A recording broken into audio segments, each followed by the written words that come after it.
إخوان السلام عليكم، نتمنى تكونوا بخير وعلى خير. بالنسبة للفيديو ديال اليوم، من طبيعة الحال غادي نتكلموا على فوز الوداد الرياضي على سان داونز.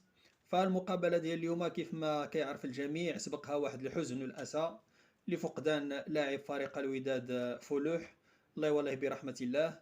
ولكن الفوز ديال اليوم كنظن أن اللاعبين وجميع الوداديين غادي يهديو هذا الفوز هذا لروح الفقيد.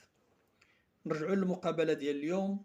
ففوز الوداد الرياضي كنعتبره انايا بواحد فوز ثمين جدا على سان داونز. اولا اهنئ الوداد على الفوز وعلى الاداء البطولي الرجولي.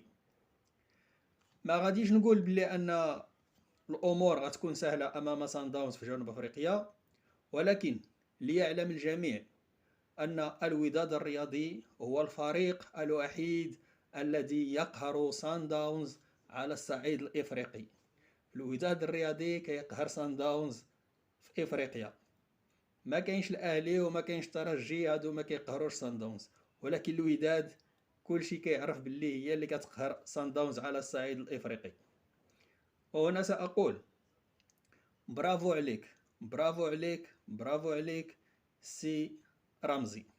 عادل رمزي، نعاود نقول لك برافو عليك وشابو عليك، لانك بصراحه اظهرت بانك اطار وطني كفء، وكنفتخر بك كمغاربه. ليس بمحض الصدفه جات النتائج ديالك، ولكن بالاشتغال والعزيمه ديالك، وعندك ما تقول، وانا كمغربي افتخر بك. اما اللاعبين كاملين داروا واحد اللقاء جيد وفي المستوى. نبدا بحارس المرمى اللي كان هائل، رغم انه غامر في ديك المراوغه اللي دار في ديك البلاصه، لانه ديك البلاصه ما كيراوغوش فيها الناس، حيت كان غيضيع راسو لو كان مشات ليه الكره. ورغم ذلك كان حاضر مزيان، وبرافو عليك المطيع.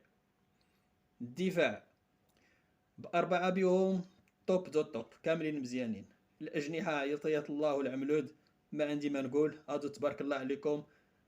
ما عندي ما نقول، طالعين هابطين والكرة دايرة وحاضرين، إلى درجة أنه عطية الله كان غادي يسجل الهدف لو كان ما سجلهاش المدافع، حيت كان اللي غيقول لك لا سيدي راه البيت سجلوا المدافع.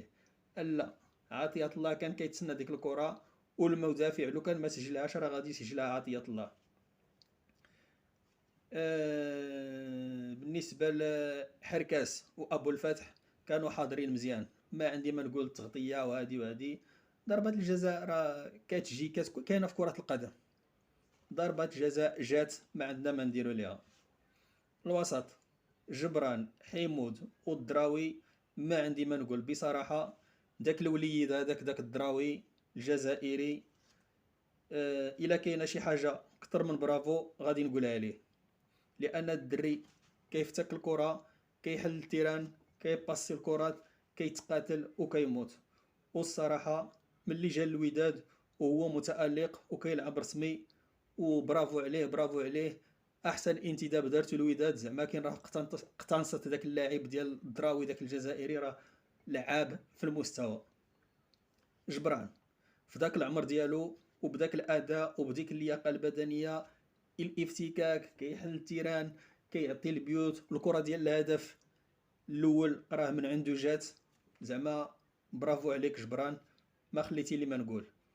حمود رجع المستوى ديالو اليوم وعطى اكثر من المنتظر منه، مقارنه مع المقابله ديال العوده ديال اللي لعبوها مع الترجي. اليوم دار مستوى احسن واحسن.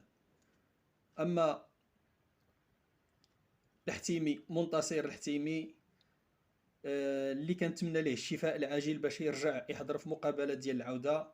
اليوم داك اللاعب راه دار ما بغى في بوطويل، علموا الكره، لعب به الكره. رغم اننا كنفتخروا باللاعب بوطويل كمحترف مغربي في سان داونز، ولكن الحتيمي لعب عليه الكره وعلموا مزيان. اليوم الحتيمي دار ما بغى في جهه بوطويل.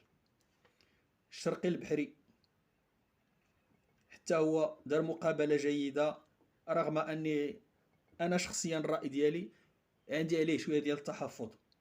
انا كنفضل عليه سامبو، وهذا الراي ديالي انا شخصيا. انا كنفضل سامبو على داك الوليد. ونجم والهوني هادو اللي المستوى ديالهم تراجع شويه، نكونوا واضحين، تراجع المستوى ديالهم، ما عطاوش الاضافه المنتظره. بالنسبه لهوني كان على المدرب يشارك بوهرة بلاصتو. اما بالنسبه لأوناجم كنظن ما عندوش الاختيار الا أوناجم باش يدخلوا في ديك الوقيته.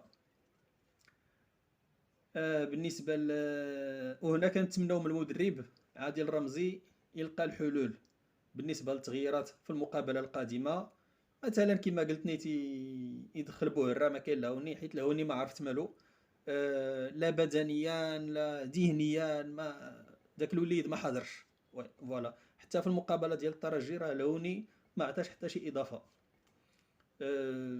بالنسبه لأوناجم كنظن عامل السن حتى هو ما عرفت، المهم ما بقاش داك أوناجم اللي كنعرفو، ودوك التمريرات الجانبيه ديالو ما بقاش كتعطي الاضافه. وما المهم كنعتذر من أوناجم، ماشي عندي معاه شي حاجه شخصيه، ولكن انا كنهضر كرويا.